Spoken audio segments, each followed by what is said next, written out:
सत्यलोके सदानन्दे मुनिभिः परिवेष्टितं पप्रच्छुन्मया सर्वे ब्रह्मणं जगतां गुरुं। भगवान् सर्वलोकेशः सर्वज्ञः कमलासना सदानन्दज्ञानमूर्ते सर्वभूषितहिते रता। बहुधा प्रोक्तमे सत्या गुहस्याचरितं महात् हृदयं श्रोतुमिच्छामः तस्यैव क्रौञ्चभेदिनः। शृण्वन्तु मुनयः सर्वे गुह्यन्तरं महात् सुब्रह्मण्यस्य हृदयं सर्वभूताहितोदयम्।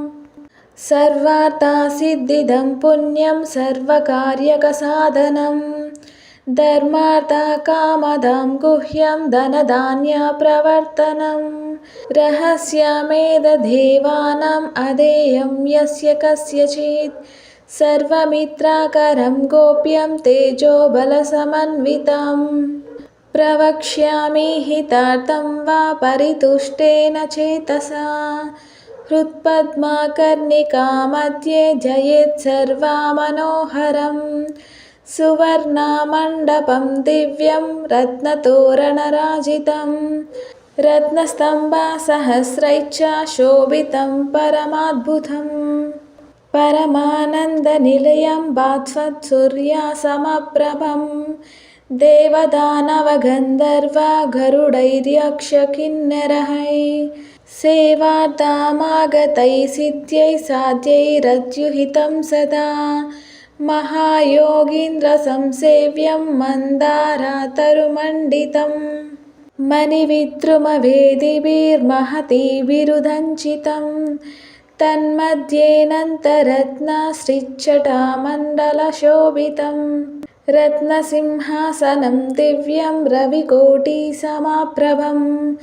सर्वाश्चर्यमयं पुण्यं सर्वथा सुपरिष्कृतं तन्मध्येष्टदलं पद्मम् उद्यतर्काप्रबोधयं निगमागमरोलम्बलम्बितं चिन्मयोदयं दिव्यं तेजोमयं दिव्यं देवताभिर्नमस्कृतं देदीप्यमानं रुचिभिर्वशालं सुमनोहरं तन्मध्ये सर्वलोकेशं ध्यायेत् सर्वाङ्गसुन्दरम् अनन्तादित्यसङ्काशम् आश्रिताभीष्टदायकम् अचिन्त्यज्ञानविज्ञानतेजोबलसमन्वितं सर्वायुधाधरं दिव्यं सर्वाश्चर्यमयं गुहं महार्हारत्नखचिता षट्किरीटविराजितं शशाङ्कार्धकलारम्यसमुज्जन्मौलिभूषणं मदनोज्ज्वलकोदण्डमङ्गलाभ्रुविराजितं विस्तीर्णारुणपद्मश्रीविलासद्वादशेक्षणं चारुश्रीवर्णसम्पूर्णमुखशोभाविभासुरं मणिप्रभासमग्रश्रीस्फुरन्मकरकुण्डलं लसद्धर्पणदर्पाढ्यगण्डस्थलविराजितं दिव्यकाञ्चनपुष्पस्त्रीनासापूटाविराजितं मन्दहासप्रभाजालमधुराधरशोभितं सर्वलक्षणलक्ष्मीभृत्कम्बुकन्धरसुन्दरं महानर्घमहारत्नदिव्यहरविराजितं समग्रनागकेयूरसन्नब्धभुजमण्डलं रत्नकङ्कणसम्भास्वात्करग्राश्रीमहोज्ज्वलं महामणिकवाटाभवक्षस्थलविराजितम् अतिगाम्भीर्यसम्भाव्य नाभिनवसरोरुहं रत्नश्रीकलिताबद्धलसन्मध्यप्रदेशकं स्फुरत्कानकसंवीतापीताम्बरसमावृतं शृङ्गारारससम्पूर्णरत्नस्तम्भोपयोरुकं स्वर्णकाहललोचिष्णुजङ्घयूगलमङ्गलं रत्नमञ्जीरसन्नद्धारमणीयपदाम्बुजं भक्ताभीष्टप्रदं देवं ब्रह्मविश्वादिसंस्तुतं कटाक्षैकरुणादक्षैः तोषयन्तं जगत्पतिं चिदानन्दज्ञानमूर्तिं सर्वलोकप्रियङ्करं शङ्करस्यात्मजं देवं ध्यायेच्च रवणोद्भवम् अनन्तादिव्यचन्द्राग्नितेजसम्पूर्णविग्रहं सर्वलोकैकवरदं सर्वविद्यार्थतत्त्वकं सर्वेश्वरं सर्वविभुं सर्वभूताहिते रहतम् एवं ध्यात्वा त्रिहृदयं षण्मुखस्य महात्मनः सर्वान् कामान् अवाप्नोति सम्यक् ज्ञानं च विन्दति शुचौ देशे समासीना शुद्धात्मा चरिताह्निका प्राक्मुनो यतचित्तच्च जपेद्हृदयमुत्तमम् सकृदेवामनुं जप्त्वा सम्प्राप्नोत्यखिलं शुभम् इदं सर्वागहरणं मृत्युदारिद्र्यनाशनं सर्वसम्पत्करणं पुण्यं सर्वरोगनिवारणं सर्वकामाकरं दिव्यं सर्वाभीष्टप्रदायकं प्रजाकरं राज्यकरं भाग्यदं बहुपुण्यदं गुह्यदुह्यतरं भूयो देवनामापि दुर्लभम् इदं तु न तपस्काय न भक्ताय कदाचन न च शुश्रूषवे देयं न मादादाय कर्षिचित् सच्शिष्याय कुलीनाय स्कन्दभक्तिरताय च सतामाभिमतायेदं दातव्यं धर्मवर्धनं यैदं परमं पुण्यं नित्यं जपति मानवः तस्य श्रीभगवान् स्कन्दः प्रसन्नो भवति ध्रुवम् श्रीसुब्रह्मण्यहृदयस्तोत्रं सम्पूर्णम् दक्षिणामूर्ति अष्टोत्तरशतनामावली ॐ दिव्यरूपिणी नमः ॐ महायोगिनी नमः ॐ शुद्धज्ञानिनी नमः ॐ पीनाकधृते नमः ॐ रत्नालङ्कृतसर्वाङ्गाय नमः ॐ रत्नमालिने नमः ॐ जटाधराय नमः ॐ गङ्गाधारिणे नमः ॐ अचलवासिने नमः ॐ सर्वज्ञानिने नमः ॐ समाधिधृते नमः ॐ अप्रमेयाय नमः ॐ योगनिधये नमः ॐ तारकाय नमः ॐ भक्तवत्सलाय नमः ॐ ब्रह्मरूपिणे नमः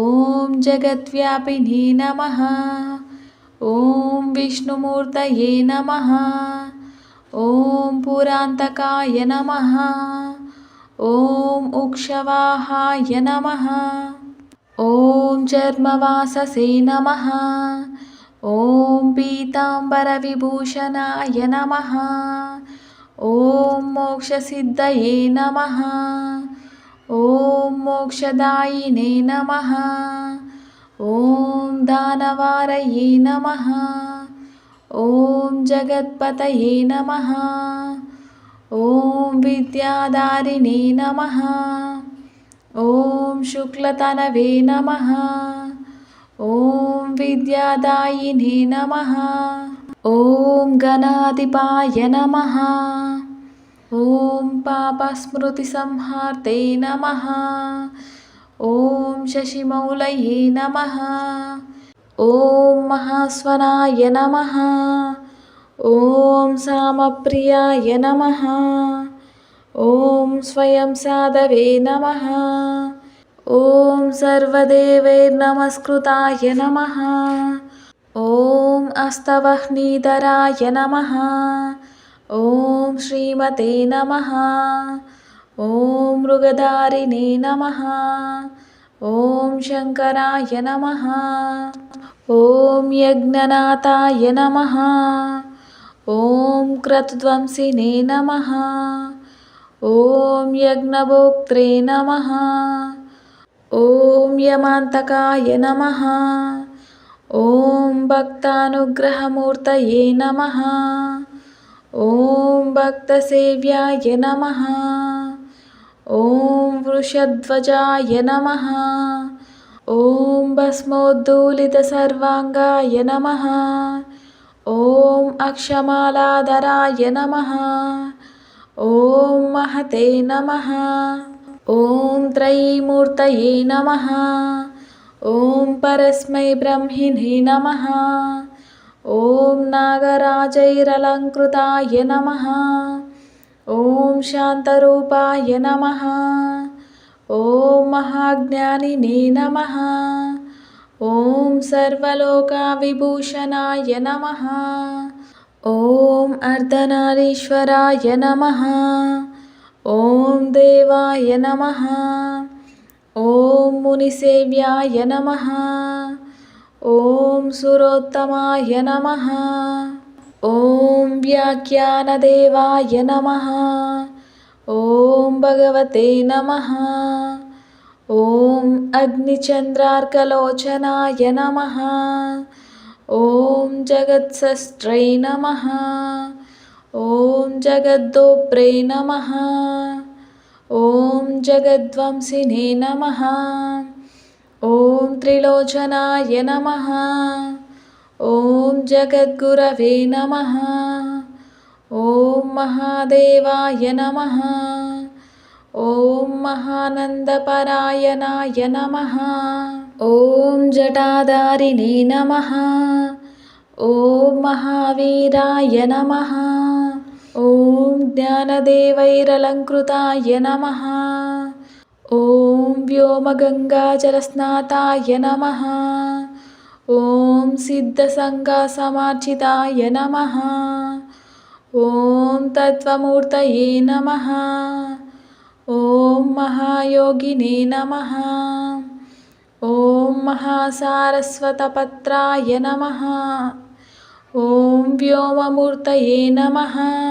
ॐ भक्तानामिष्टकामफलप्रदाय नमः। ॐ वीरमूर्तये नमः। ॐ विरूपिणे नमः। ॐ तेजोमूर्तये नमः। ॐ अनामयाय नमः। ॐ वेदवेदाङ्गतत्त्वज्ञाय नमः। ॐ चतुष्षष्टिकलानिधये नमः।